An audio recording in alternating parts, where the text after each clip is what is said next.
Աղստանյանը, Շնորհակալություն պարոն Եղյան, հարգելի գործընկերներ, հաշվետու ժամանակահատվածում Հայաստան-Եվրամիություն հարաբերություններում էական զարգացումներ են տեղի ունեցել, որոնք կարծում եմ նաև պայմանավորված են եղել Ազգային ժողովի կողմից Եվրոպական միությանը Հայաստանի Հանրապետության անդամակցելու գործընթացի մեկնարկի մասին օրենքի ընդունումով։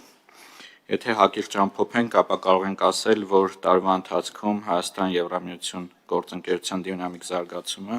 եղավ տարեվերջին դեկտեմբերի 2-ին ներողություն Հայաստանի Հանրապետության արտաքին գործերի նախարարի եւ Եվրամիության բարձր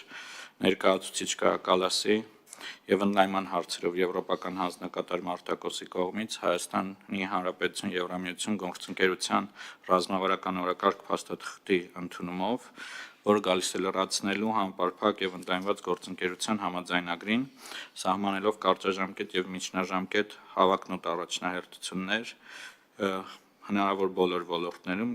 եւ այսպիսով մեր հարաբերությունները բարձրացնելով ռազմավարական մակարդակի։ Ինչպես նշում են նաև մեր եվրոպացի գործընկերները, այսօր Հայաստանի Հանրապետությունը եւ Եվրոպական միությունը հարաբերությունները ամուր են եւ սերտ են, քան երբևէ։ Իհարկե հանդիպումների դինամիկան միայն չի կարող ամբողջությամբ արտացոլել հարաբերությունների ինտենսիվությունը եւ խորությունը, բայց այնուամենայնիվ կարևոր ցուցիչ է եւ թույլ տվեք կարճ անդրադառնալ դրանց։ 2025 թվականի ընթացքում Հայաստանի Հանրապետություն Եվրամիություն բարձր մակարդակի փոխայցերը դինամիկա չեն գրանցել։ Վարչապետը մասնակցել է Եվրոպական քաղաքական համայնքի 6-րդ եւ 7-րդ գագաթնաժողովներին, Ալբանիայում եւ Դանիայում համապատասխանաբար, Բրյուսելում կայացած համաշխարհային դարպաս 2-րդ համաժողովին, Հայաստանի Հանրապետության վարչապետի Բրյուսել կատարած այցերի ընթացքում կայացել են հանդիպումներ ԵՄ բարձրաստիճան գործընկերների, այդ թվում Եվրոպական խորհրդի նախագահի եւ Եվրոպական հանձնաժողովի նախագահի հետ, ԱԳ-նախարարն իր հերթին քանիցս հանդիպումներ է ունեցել ԵՄ բարձր ներկայացուցչի եւ ընդլայնման հարցերով Եվրոպական հանձնակատարի հետ, միաժամանակ տեղի են ունեցել վերջիններիս այցերը Երևան։ Դեկտեմբերի 15-ին արտգործնախարարը Բրյուսելում մասնակցել է Եվրամիության արտաքին գործերի նախարարների խորհրդի շրջանակներում կայացած աշխատանքային նախաճաշին։ Կարծում եմ նաև արժի ընդգծել են ինստիտուցիոնալ երկխոսությունները, որոնք տեղի են ունեցել տարվա ընթացքում եւ որոնք պակաս կարեւոր չեն։ Հայաստանի Հանրապետության եւ Եվրամիության կանոնադրային հետեւյալ մարմինների նիստերն են տեղի ունեցել գործընկերության խորհուրդը, գործընկերության կոմիտեն, մուտքի արտոնագրերի դյուրացման եւ հետընդունման հարցերով համատեղ կոմիտեները, մարդկանց միջև շփումների, արդարադատության, ազատության եւ անվտանգության, մաքսային հարցերով ենթակոմիտեներ։ Տեղի են ունեցել նաև մարդու իրավունքների շուրջ երկխոսության հերթական հանդիպումը։ Նշեմ նաև, որ Հայաստանը ընտրվել է Եվրոպական քաղաքական համայնքի 26 թվականի Գարնանը կանալի գագաթնաժողովի հյուրընկալ պետություն եւ սպասում ենք, որ մայիսի 3-ին եւ 4-ին տեղի կունենա այս գագաթնաժողովը Հայաստանում եւ բացի դրանից տեղի կունենա Հայաստան-Եվրամիություն անդրանիկ գագաթնաժողովը, որին շատ լրջորեն պատրաստվում ենք մեր եվրոպացի գործընկերների հետ։ Կարևոր է նաև ընդգծել, որ այս դինամիկան 26 թվականին նույնպես պահպանվել է անցնող 3 ամիսների ընթացքում։ Մենք արդեն 3 ամիսների ընթացքում ունեցել ենք դեպի Հայաստան Եվրամիության 2 հանձնակատարների այց, մասնավորապես ԵՄ ներքին գործերի եւ միգրացիայի հարցերով հանձնակատարի այցը եւ ԵՄ ընդլայնման հարցերով հանձնակատար Տիկին Կոսի այցը։ Առաջինի պարագային թերևս պետք է ընդգծել, որ սա առաջին այցն էր նման պաշտոնյայի ներքին գործերի եւ միգրացիայի հարցերով հանձնակատարի ընդհանրապես Հայաստան եւ այցի օրակարգում անկյունակարային էր հենց վիզաների ազատականացման հարցը եւ կարծում ենք, որ մոտակա ամիսներին արդեն կունենանք առաջին progress report-ը, որտեղ կտեսնենք, թե ինչ առաջընթաց ունենք Եվրամիության մեր գործընկերների հետ երկխոսության շրջանակներում։ Վերադառնալով 26 թվականին արդեն իսկ տեղի ունեցել նաև փոխայցելություններ ու շփումներ դեպի Եվրոպական միություն, արտգործնախարարը այցելել է Բրյուսել մասնակցելով Եվրոպական խորհրդարանի արտաքին հարցերով հանձնաժողովի քննարկմանը եւ վարչապետ Փաշինյանը արդեն իր երկրորդ ելույթն է ունեցել Եվրոպական խորհրդարանի լիագումար նիստում։ Առաջիկա ամիսները նույնպես շատ դինամիկ են լինելու քաղաքական երկխոսության համատեքստում, ինչպես նշեցի, սպասում ենք եվրոպական քաղաքական համայնքի եւ Հայաստան Եվրամիություն գագաթնաժողովներին։ Թույլ տվեք նաև հանկիրճ անդրադառնալ Եվրամիության հետ ոլորտային համագործակցության մի քանի ուղղությունների։ Ռազմավարական օրակարգում որպես համագործակցության նոր ոլորտ ներառված են անվտանգության եւ պաշտպանությունը, որոնց նպատակը Հայաստանի դիմականությունը անվտանգության եւ կայունությունը բարձրացնելն է։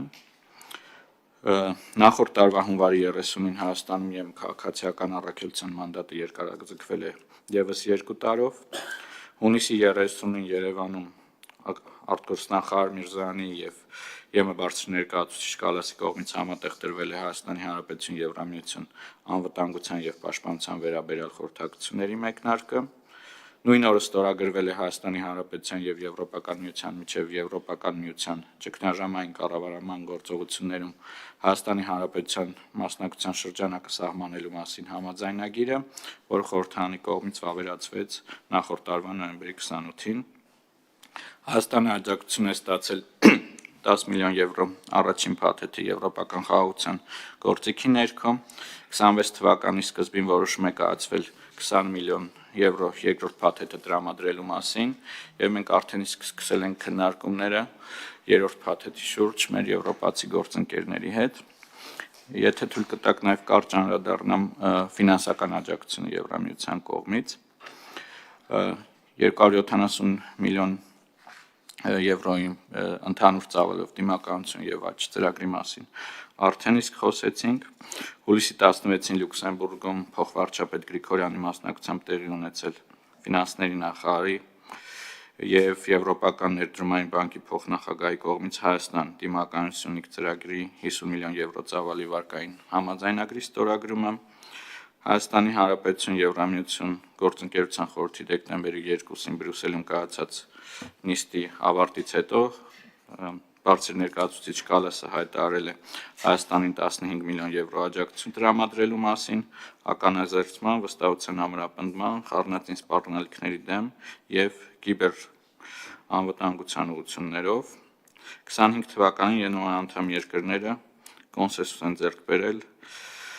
եվրոպական քաղաքական գործիքի ներքո Հայաստանին 20 միլիոն աջակցություն տրամադրելու վերաբերյալ, գիտեք, այս ուղղությամբ որոշակի խնդիրներ կային տարվա ընթացքում խաղաղության գործիքի, որը հաջողվեց հաղթահարվել տարեվերջին եւ ֆորմալ որոշումը 26 թվականին կայացվեց։ Իհարկե Հայաստանի Հանրապետություն Եվրամիություն համագործակցության համատեքստում կարևոր գործընկերն է մեր նաեւ Եվրամիության օրենսդիր թևը Եվրոպական խորհրդարանը, որ իր հայտարարություններով մշտապես աջակցել է եւ աջակցում է ժողովրդավարական Հայաստանին եւ առաջ է մղում Հայաստանի Հանրապետություն Եվրամիություն օրակարգը։ Նախորդ տարին նշանավորվել է նաեւ հոկտեմբերի 28-ից 30-ը Երևանում Եվրանեստ խորհրդարանական վեհաժողովի 12-րդ նստաշրջանի անցկացմամբ։ Վերջում ամփոփելու համար նշեմ, որ կառավարության քաղաքական հանձնառությունը հավուր պատշաճի կյանքի կոչելու օրենքի մասին է խոսքը նաեւ, ինչպես նաեւ պրակտիկորեն ավելի մեծացող համագործակցության քաղաքական ուղեկցում իրականացնելու համար արտաքին գործերի նախարարությունում 25 թվականի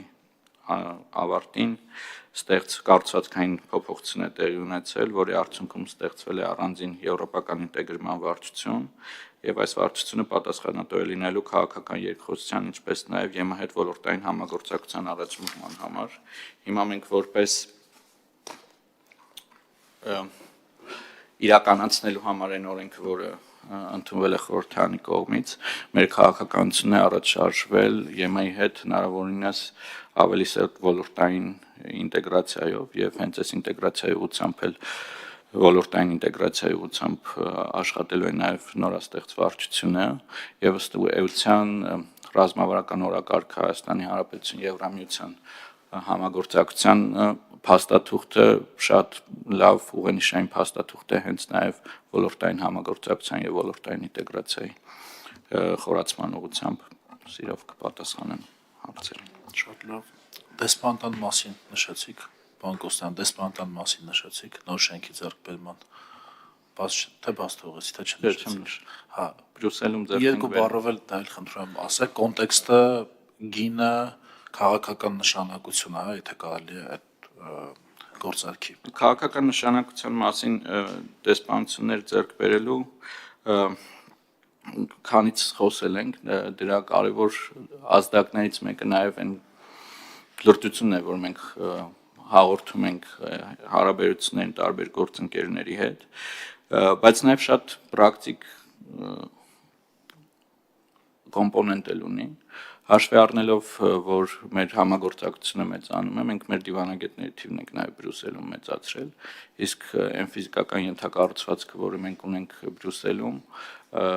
թույլ չի տալիս էլ ավելի ընդլայնվել, իսկ եթե ավելի միջնաժամկետ եւ կարճաժամկետ ենք նայում եւ նայում ենք այն պետություններին, ովքեր անցել են Եվրամիության ասոցիացման գործընթացը, ապա այդտեղ ոչ միայն արտաքին գործերի նախարարության ներկայացուցիչներ եւ դիվանագետներ պետք է աշխատեն, այլ նաեւ ոլորտային տարբեր գերատեսչությունների եւ նախարարությունների ներկայացուցիչներ պետք է լինեն։ Մենք Բրյուսելում ձեռք ենք բերել